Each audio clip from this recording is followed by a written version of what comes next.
You have finished your Montessori teacher training. You understand the theory, the materials, and the philosophy, but staring at a blank page to write your first lesson plan is a different challenge. Knowing how children develop naturally is essential, but you still need a structured plan to translate that theory into a functioning, day-to-day classroom. Today, we are going to break down exactly how to do that. We will start with the method's origins, walk through a specific 5-step planning framework, and look at 3 practical activities you can implement immediately. By mastering this specific process, you turn abstract concepts into child-led educational practice. The foundation of this approach begins in 1907 with Dr. Maria Montessori, an Italian physician and educator. She opened the first Casa dei Bambini, or Children's House, in Rome, where she observed children working independently with materials she designed. Her initial work focused on children from disadvantaged backgrounds, proving that when given the right environment, any child could guide their own natural development and build independence. Traditional education relies on a rigid grid of desks facing a central authority figure. The Montessori approach uses a decentralized model, where children move freely between specialized learning stations. This relies on 3 operational pillars: a carefully prepared environment, self-directed activity by the student, and a teacher who acts as an observing guide rather than an active lecturer. This history shows that Montessori represents a complete structural reversal of traditional schooling. Therefore, your lesson planning must be radically different. Now that we understand the structure, let's build the plan. Grab a notebook because we are diving into the 5 steps you need to follow. Step 1 is observation. Before you write a single objective, you watch.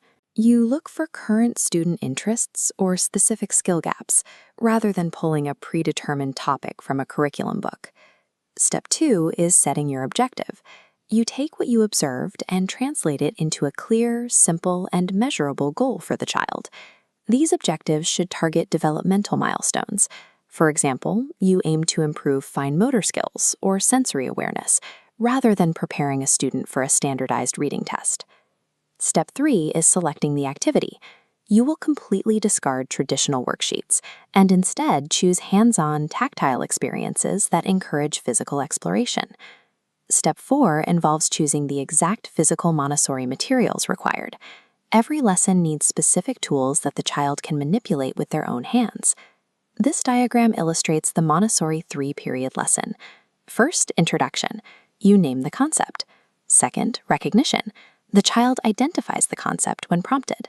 Third, recall. The child independently names and demonstrates the concept. Step 5 is building in buffer time. Because learning is self-paced, your plan must accommodate the actual time a child needs to explore, not an arbitrary schedule. We call this freedom within structure. A successful plan allows a child to repeat an activity a dozen times in a row if that is what holds their attention.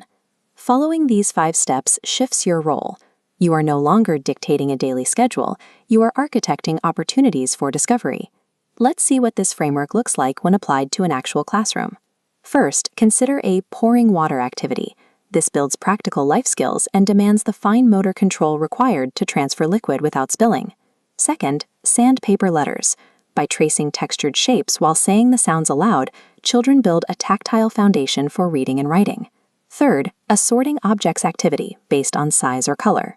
This sharpens their sensorial awareness and introduces the foundational logic needed for mathematics. Even with good activities, teachers transitioning from traditional methods often hit specific stumbling blocks. The most common error is over-structuring lesson blocks. When you enforce strict time limits, you ignore the individual student's natural learning pace. Another danger is interfering too quickly. If you step in to fix a mistake the moment it happens, you rob the child of the chance to practice independent problem solving. By stepping back and avoiding these traditional habits, your lesson plan acts as a flexible, living guide, rather than a restrictive trap. A highly effective Montessori lesson plan prioritizes deep engagement and holistic development. It is never a rigid, time-stamped script. Your next step in this process is highly practical. Spend 15 minutes today observing a child. Watch what they gravitate toward and draft your very first objective based solely on that observation. If you want to refine this process further, You can find links to online Montessori teacher training and certification courses in the description below. Remember, educational theory is only the starting line. Taking that immediate first step of observation is how you turn your training into real-world mastery in the classroom.